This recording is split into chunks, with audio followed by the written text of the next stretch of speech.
Pod Courts, le podcast qui prolonge l'échange.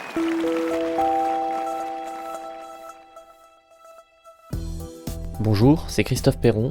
Dans ce numéro, je vous propose une rencontre avec Gilles Simon. À bientôt 37 ans, le Français est en train d'écrire les dernières pages d'une riche carrière. Avec son franc-parler habituel, il nous raconte le tennis au temps de la crise sanitaire, son rôle au conseil des joueurs ou son amitié avec Félix Auger-Aliassime. Bienvenue dans Pod Courts. Salut Gilles, merci beaucoup d'être avec nous, c'est super sympa. Tu viens de finir ta saison au Challenger de Pau. Ça avait l'air d'être compliqué physiquement. Comment tu te sens après cette longue saison, physiquement d'abord et puis mentalement aussi? Les deux vont un peu ensemble, parce que physiquement, c'est devenu très, très dur cette année. Il y a vraiment très peu de matchs que j'ai pu jouer normalement. Et c'est un peu allé en s'empirant, en fait, au fur et à mesure de la saison. Le seul passage où ça allait mieux physiquement, j'ai pas eu beaucoup de réussite sur Roland et sur la tournée sur gazon, où je rejouais bien, je rebougeais bien, et j'ai perdu beaucoup de matchs très accrochés, parce qu'il y a aussi évidemment un gros problème de confiance sur les moments importants, quand on n'arrive plus à gagner les matchs. Et donc chaque match en plus où on peut jouer, on se met d'autant plus la pression dessus. Et ça a été une saison franchement pénible à beaucoup de niveaux.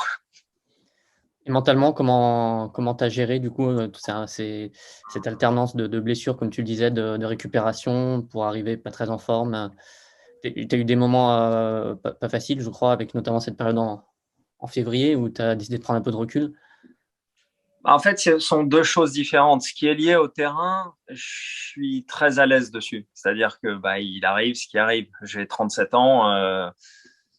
Si ça doit être la fin, à un moment, c'est la fin. J'essaie simplement. Moi, j'adore jouer. Je suis toujours, quand je regagne 2 matchs à Moscou, je suis content, je rejoue bien, je rebouge bien. Et ça me fait plaisir. Mais c'est vrai qu'encore une fois, le problème, c'est le ratio, quoi. C'est combien de temps passer dans cette zone-là pour combien de temps de passer à faire 3000 éducatifs de dos le matin pour essayer d'aller jouer une heure.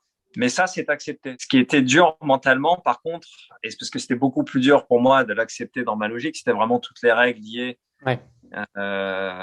toutes les règles liées au Covid, mais ça, je pense que tout le monde peut le comprendre. C'est pas lié au terrain en particulier.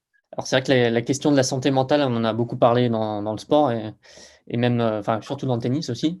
Quel est ton avis? Est-ce qu'on en parle plus parce que les langues se délient ou parce que peut-être les sportifs ou les tennisman et women sont moins heureux tout simplement? Pour nous, joueurs de tennis, il faut jamais se plaindre en fait. Tu peux pas te plaindre quand l'idée générale, c'est que tu peux pas te plaindre quand tu es joueur de tennis professionnel. Tu vois, tu as un beau métier, tu gagnes de l'argent, tu trucs, donc en gros, tu n'as pas de problème. Il y a Osaka qui a essayé de pointer quelque chose cette année, mais on est passé complètement au travers parce que ça s'est plus transformé en. C'est un peu le cas, c'est de lui dire oui, là, quand tu as envie d'être tranquille, tu voudrais qu'on te laisse tranquille, mais quand tu es bien contente, quand tu vois les médias te font des pages entières et que tu gagnes des millions grâce à ça, etc., etc.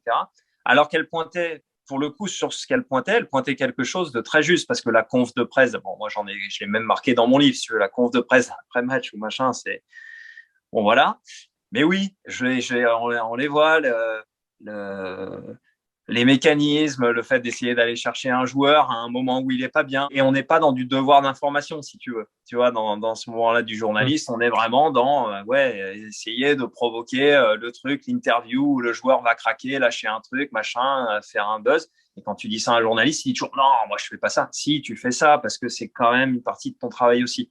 Et voilà, cette année, je pense qu'on a eu plus le droit d'aborder ce thème-là, mais bizarrement parce que les gens ont dû se dire ah ouais, les bulles, tu vois, ils ont dû se dire ça doit être un peu plus dur pour eux d'être enfermés. Donc, si tu veux, tu as eu un peu plus le droit de t'exprimer, tu vois, sur ce truc-là. Alors que dans le fond, tu vois, les bulles,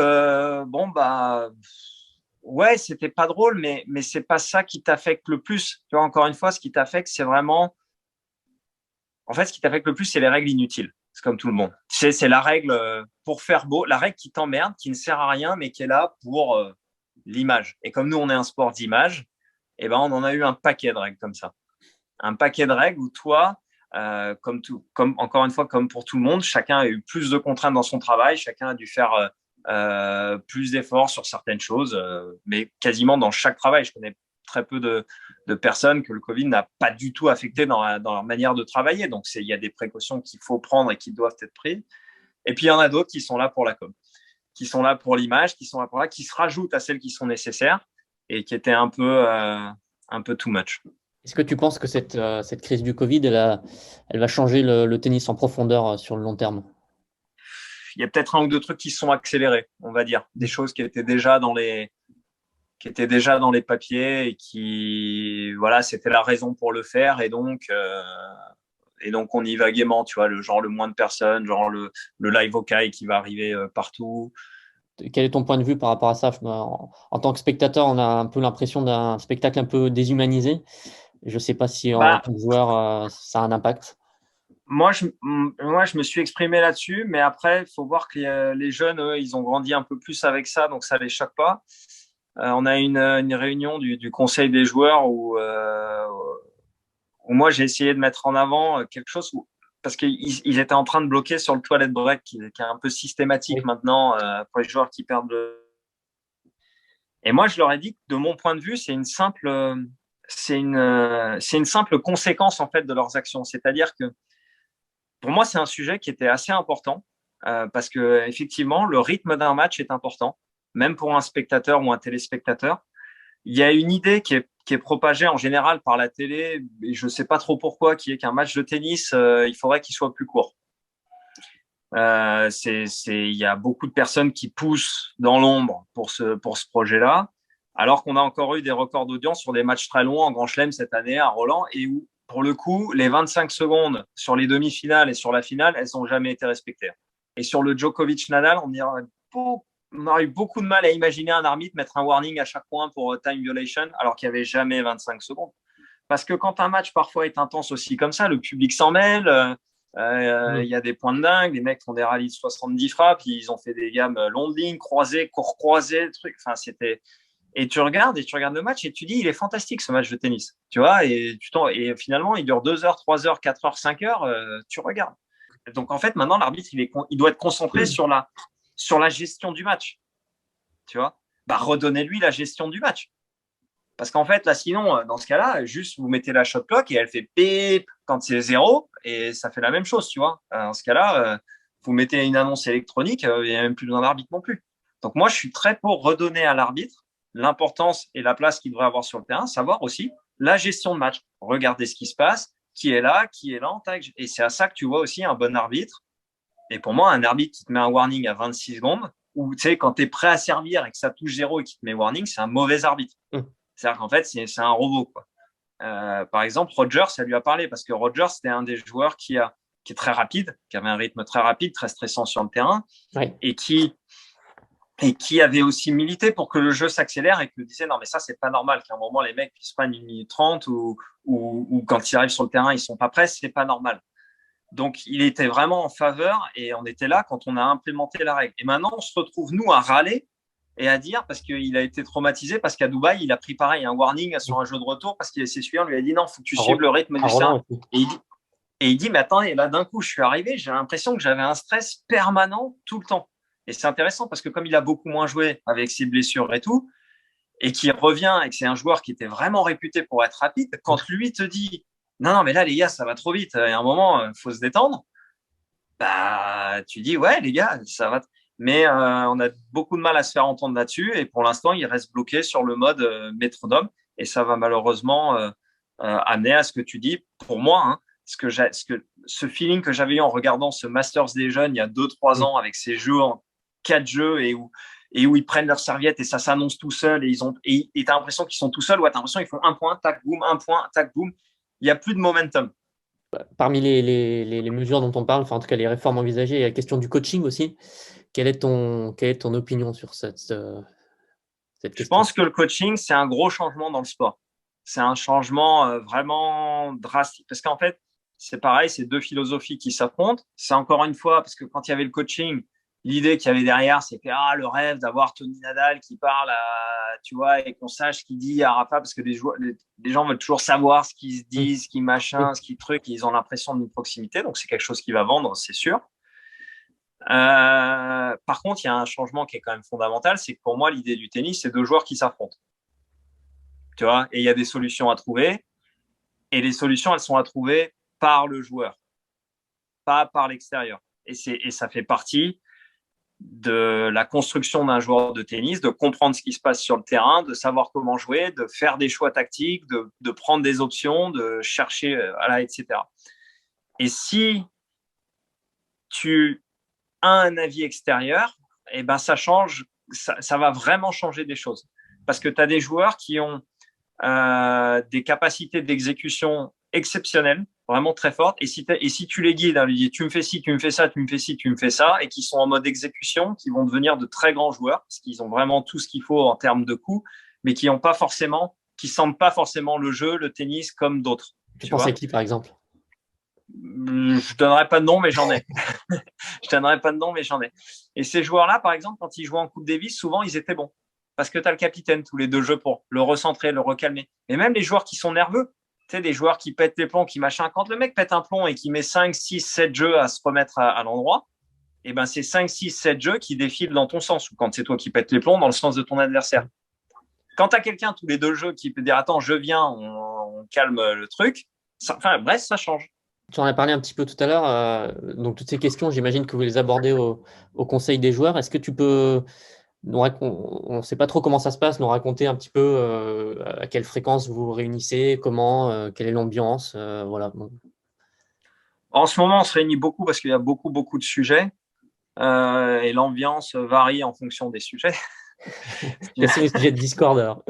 Non, c'est pas forcément le Discord, mais c'est que on est dans une structure qui est difficile parce qu'en fait, on est en réaction tout le temps. On n'a pas le temps. Déjà, nous, on a autre chose à faire. Tu vois, déjà soigner son dos. Non, mais tu vois, non, mais c'est important parce que c'est des choses qui se rajoutent. Tu vois, je finis mon match à Bercy et qui est un match qui est très dur parce que j'hésitais à le jouer tellement j'avais mal au dos, je me suis défoncé le dos, j'ai jamais perdu un match, on me 5-1, 40-0 si tu veux, donc tu finis le match, tu es au bout du bout physiquement, mentalement dans le truc, et j'ai dû courir à la réunion de l'ATP parce que c'était l'élection du candidat européen et qu'il fallait écouter les mecs et tu te dis putain, ouais, parfois c'est un peu trop, et donc sur la fin d'année ça s'active. Donc il y a des discussions qui sont diverses et variées parce que il y a vraiment beaucoup de choses à faire. Là, il y avait beaucoup l'Australie, forcément. Tu vois, le programme qui est toujours pas sorti. Il y a beaucoup de choses. Et puis parfois, il y a des sujets où ça va être le jeu. Voilà, on peut parler de ces choses-là, les règles, les annonces électroniques. Est-ce qu'on les met sur tous les cours? Est-ce qu'on en fait une règle? Donc maintenant, c'est une règle. Est-ce qu'on la met aussi sur terre battue, pas sur terre battue? Et donc là, tu vas avoir des joueurs qui sont pour, d'autres qui sont contre, d'autres, etc. Et on essaie de se mettre un peu d'accord. Le retour de Federer-Nadal, ça fait déjà quelques mois, mais qu'est-ce que ça a changé dans ce conseil? Pour moi, pas grand-chose, ou en tout cas pas assez. Mais voilà, avant, il y avait Novak aussi. À un moment, ils étaient tous les trois, là, juste avant. C'est difficile. Ils peuvent avoir un gros impact sur certaines décisions, mais ils n'aiment pas non plus toujours trop s'imposer aussi. Puis ils sont comme tout le monde, ils ont des sujets qui leur tiennent plus à cœur que d'autres. Enfin voilà. Puis à l'intérieur du conseil, pour nous, ça change pas grand-chose en fait. Ouais. Si tu veux, sinon ça serait plus une utilisation, parce que c'est sûr que si tu as Roger qui est convaincu de quelque chose et que tu vois qu'on prend une décision et que Roger en est convaincu, et ben autant qu'il en soit le porte-parole, parce que tu sais que quand il dit un truc, bon bah on a un lance-roquette, on s'en sert si tu veux, tu vois ce que je veux dire. Et d'autres sujets où bah non, où tu vois ça va pas dans leur sens et donc tu vas pas leur demander de porter un truc qui est pas dans leur sensibilité, et donc voilà. Mais dans l'ensemble, c'est très interne. Donc, tu vois, c'est pour ça qu'on personne n'en entend trop parler parce que c'est vraiment, on prend une décision, on essaie d'influencer, de négocier, puis après, la décision, elle sort, c'est l'ATP qui la prend, si tu veux. Tu vois, et donc ça sort en truc ATP. Tu fais partie des anciens du circuit, je crois qu'on peut le dire. Quelle est ta relation avec la jeune génération? Comment ça se passe, ce décalage des années? Est-ce qu'il se sent ou est-ce que tu t'entends bien avec les nouveaux joueurs? Dans l'ensemble, je m'entends bien avec eux. Il y en a que je connais bien, il y en a que je connais pas. En fait, quand je dis dans l'ensemble, c'est pas qu'il y en a avec qui je m'entends pas, c'est qu'il y en a que je connais très peu pour le coup, et il y en a que je connais plus. Franchement, non, il y a aucun problème parce que moi, on est en compétition hein, toujours, mais tu sais, je me sens pas en compétition avec Félix, avec avec Daniel. J'ai l'impression qu'ils sont plus proches de l'âge de mon fils que de Félix. Il est quoi? Il est de 2000. Ça, mon fils, il est de 2010. Je suis de 84. J'ai 16 ans d'écart. Il a 10 ans d'écart avec mon fils. Donc, si tu veux, et en plus, pour le coup, c'est des joueurs que j'aime beaucoup. Non, moi j'aime bien. Je trouve qu'ils jouent bien. Je trouve que c'est des bons gars vraiment dans l'ensemble. Non, ouais, c'est cool. Okay. Justement, Je suis content que ce soit eux qui nous mettent dehors finalement. Il en faut. Justement, avec Félix, je crois que vous avez pas mal échangé. On peut dire que vous avez une relation un peu particulière. Tu le conseilles un petit peu? Comment ça se passe? Félix, c'est vraiment quelqu'un que j'adore parce il est tellement gentil, il est tellement bien élevé, il pense tellement, tu vois, il pense tellement toujours au bien. Tu vois, il a jamais mal intentionné, quoi. Il est toujours positif, il est toujours, c'est incroyable. Il est vraiment incroyable comme ça. Et donc, je lui donne un maximum d'expérience de choses que j'ai vécues pour l'aider dans les situations qu'il rencontre, en dehors quand on est au conseil des joueurs, sur le terrain, parce que parfois il vient avec des questions très honnêtes sur le terrain qui sont très intéressantes. Et c'est comme ça qu'on avance. Et encore une fois, je lui parle très librement. En fait. Les adversaires, sur son jeu? Non, non, non, justement, c'est ça qui est intéressant avec lui, pas de la tactique. Il est très bien entouré, Félix. Il est avec Fred Fonton depuis longtemps. Il était avant avec Guillaume Marx, qui était des personnes que je connais très bien, parce que avec Guillaume, j'avais vu comme entraîneur à l'INSEP avant. Fred, j'ai suivi longtemps quand il était avec Jérémy, etc. Donc, c'est des personnes que je connais. Il est très bien entouré. Ils font un super travail. Et je pense que eux, parfois, ils aiment bien, parce que ils parlent pas qu'à moi, hein, ils parlent à plein de gens, et ils ont raison de parler à plein de gens. Il demande, ah voilà, moi je suis sur le terrain, je ressens ça. Par exemple, il dit, putain, moi je trouve ça incroyable. Une fois, il me dit, putain, moi, quand il arrive à 5-4, justement, il faut servir ce fameux jeu où je te dis, je prends du temps. Il me dit, moi j'ai l'impression que tout s'accélère et que j'enchaîne trop vite, alors que je vois qu'avant, Rafa, il prenait 3 minutes entre chaque point à ce moment-là, mais moi, j'y arrive pas. C'est comme si j'avais envie d'avoir le résultat tout de suite et tout. Tu vois, on parle de ces choses-là. C'est pas du tennis, c'est pas de la tactique. C'est vraiment de l'approche, de se dire, bah ouais, mais pourquoi? Bah oui, il y a de la précipitation. Oui, c'est exactement ça, tu veux le résultat. Et il est très bon pour ça parce qu'il se pose les bonnes questions et il se dit pas, tu vois, ce que je disais dans mon livre, si je pose une question comme ça, on va me dire, putain, mais non, mais faut pas. Enfin, tu vois, il est vraiment juste, il se dit, tiens, c'est étonnant, je ressens ça et tout. Toi aussi, toi non, toi oui, toi pourquoi tu prends du temps, toi pourquoi ça s'accélère aussi? Tu vois, pour juste aller mieux, quoi. Et je trouve qu'il progresse bien là-dedans et qu'il est très mature en fait pour son âge. Quand tu auras arrêté ta carrière, qu'est-ce qui va te plus le manquer dans le tennis de haut niveau? Bah, de le jouer. Non, de le jouer tout simplement parce que j'adore le tennis et c'est déjà ce qui me manque là sur la fin si tu veux. C'est-à-dire que je suis sur le terrain. Là, je joue un match contre un jeune, la Leeka, là, à Pau, qui joue très bien et franchement, qui frappe très bien la balle et tout. Mais c'est difficile parce que il faut vraiment arriver à rester très humble quand tu joues parce que je vois tout. C'est-à-dire que j'arrive plus à courir dessus comme je voudrais, à frapper la balle sans gêne, etc. Mais je vois tout. C'est-à-dire que je vois ce qui fait bien, je vois ce qui fait pas bien, et je vois ce que je devrais faire pour gagner. Et je sais que je l'aurais joué quand tu vois, je perds jamais parce que j'ai beau voir à quel point il fait déjà ces trucs-là bien, etc. Je vois aussi déjà les limites. Et là, tu les vois, mais tu n'arrives plus à les exploiter. En fait, c'est ça qui est terrible. J'en parle parfois avec Richard, parce que Richard, c'est pareil. Richard, c'est un ordinateur sur le terrain. Les gens ne le savent pas assez, mais Richard, il comprend et il sent le jeu, mais comme très, très peu de gens. Donc, il voit tout. Il voit tout, mais Mais parfois, tu as beau le voir, tu n'arrives pas à le faire parce que tu n'y arrives plus, parce que tu es rouillé, parce que ça va à une vitesse ça va un peu plus vite maintenant et que tu n'arrives plus à suivre ce rythme-là. Et tu te dis, voilà, et c'est ça aussi, ça m'a fait mal, en fait, sur le début d'année, quand tu sens vraiment d'un coup que tu baisses d'un cran et que tu as beau tout voir, tu as l'impression de perdre contre des mecs, tu dis, mais non, mais je devrais jamais perdre contre eux. Et donc, c'est dur au début à accepter. Et puis, au bout d'un moment, bah, tu finis par accepter que non, mais oublie comment tu étais, à quelle vitesse tu allais, machin. Maintenant, tu vas à cette vitesse-là, à ce rythme-là, etc. Et puis, tu dois jouer comme ça. Et donc, tu acceptes ça de plus en plus. Et tu te ressens aussi mieux sur le terrain, tu vois, grâce à ça. Mais voilà, c'est vrai que pour nous, en plus, c'est un peu frustrant parce que on a joué dans une génération où les mecs, c'était des machines. Et puis tout d'un coup, bah, tu regardes une finale à Indian Wells et tu vois Basila Julie contre Cameron Norrie, qui sont deux joueurs très bons, mais tu dis, ah putain, mais nous, on n'avait pas cette finale-là quand on jouait. Juste pour finir, du coup, quelles sont tes intentions là pour cette prochaine saison? Ouais, je vais voir comment ça part en début d'année, parce que là, avec le classement, ça devient compliqué. Donc, bah, je vais forcément. J'ai les 6 premiers mois qui vont être assez importants et assez décisifs. Donc, je pense que je jouerai forcément au moins jusqu'au gazon, parce que de toute façon, je serais content de retourner aussi une fois sur gazon. C'est une surface que j'aime beaucoup et sur laquelle je veux jouer. J'aurai beaucoup de points qui tomberont aussi encore à ce moment-là. Et donc je verrai en fait où j'en suis un peu au niveau du classement et au niveau de ma forme aussi physique, parce que bon, forcément ça va ensemble. Mais là, les 3 derniers mois, j'ai pu faire un tournoi normalement. Donc c'est sûr qu'à ce rythme-là, c'est compliqué.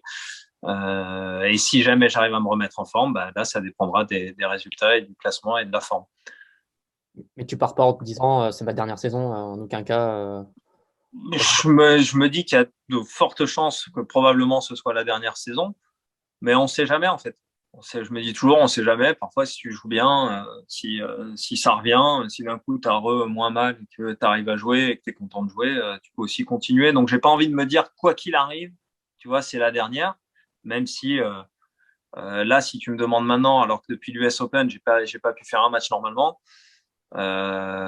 J'ai envie de te dire oui, enfin ça se trouve ma dernière saison, c'était même là si tu veux, dans le truc, mais je vais voir. Là, j'ai beaucoup de problèmes au niveau du dos, j'arrive plus du tout à faire un match. Là, quand je fais un match comme à Pau en 3-7, c'est énormément de travail pour arriver sur le terrain.